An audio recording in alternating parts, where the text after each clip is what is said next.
Today I'm going to show you how to approach a disc herniation that is flexion intolerant using somatic movements.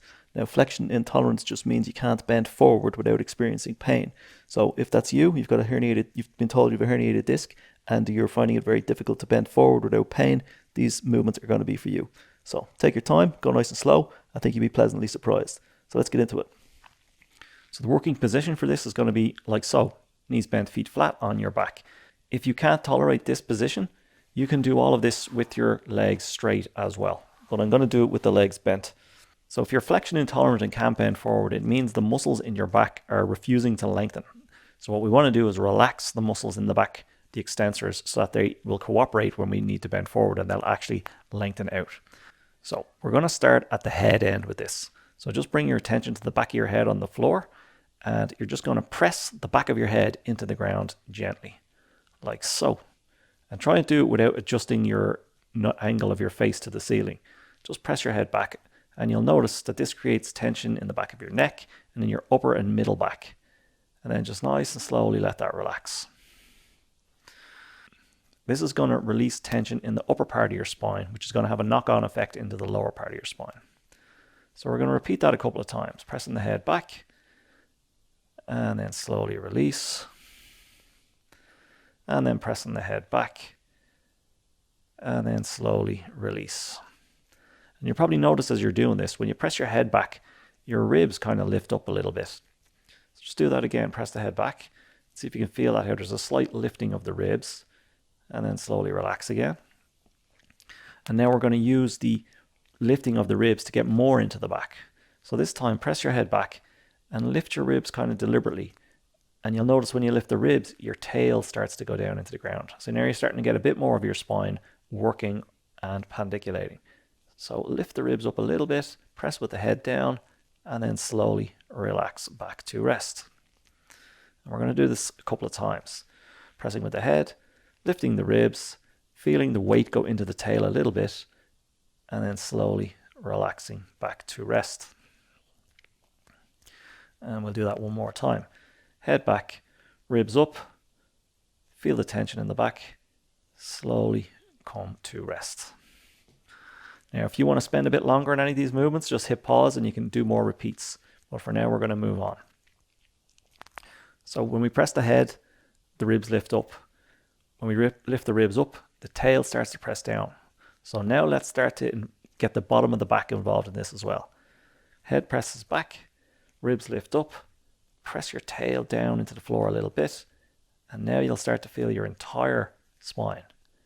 And then slowly relax to rest. And make this movement as small as you need to make it to be able to do it. It doesn't have to be big.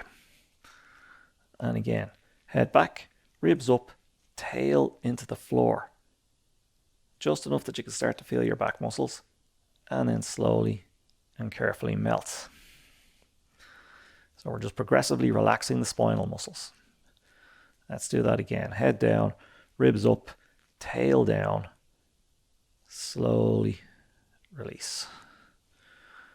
If you're tolerating that movement and you've no problems so far, we're going to start to actually make the movement a little bigger down here at the low back. So this time, press your head back, lift your ribs up, and can you now press your tail down and roll a little bit your pelvis towards your feet. And then slowly relax back to the floor. And you can just make this movement as big as you can tolerate. Head back, ribs up, tail down, roll the pelvis a little towards the feet. And notice the more you roll the pelvis, the more your back starts to arch. The more of your muscles you can feel contracting in the back. And then slowly and gently relax back to rest. And let's just do that one more time.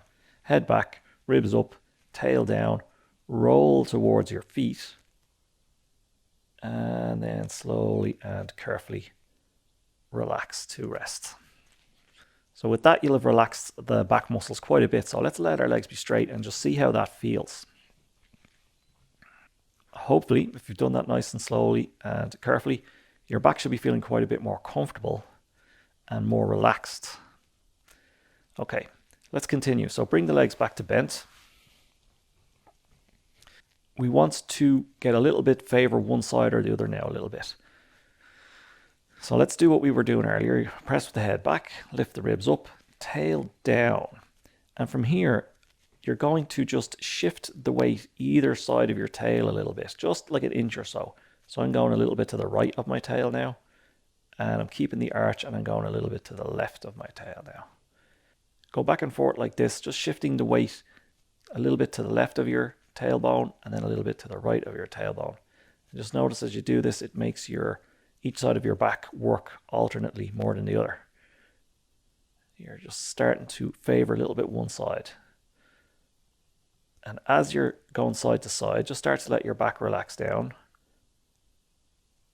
and continue alternating sides as your back melts back down to the floor. And even if you don't have a herniated disc, this feels very pleasant. Okay, and let's just do that one more time. Head presses back, ribs lift up, tail down, roll into your arched position, and then just shift away side to side, gently letting your back relax back down as you shift the weight a little bit side to side. And then from there again, just take a little rest. All right, so each time we do these movements, you're starting to get a little bit more control over the back muscles and a little bit more tension out of those back muscles by contracting them a little bit first and then slowly releasing. Okay, so now that you've taken some tension out of the back, we'll start to explore going into a little bit of flexion here. And again, just, stay within your comfortable limit here. So we're going to start as we did, head back, ribs up, tail down, and rolling the pelvis a little bit towards the feet. And then very slowly let that relax.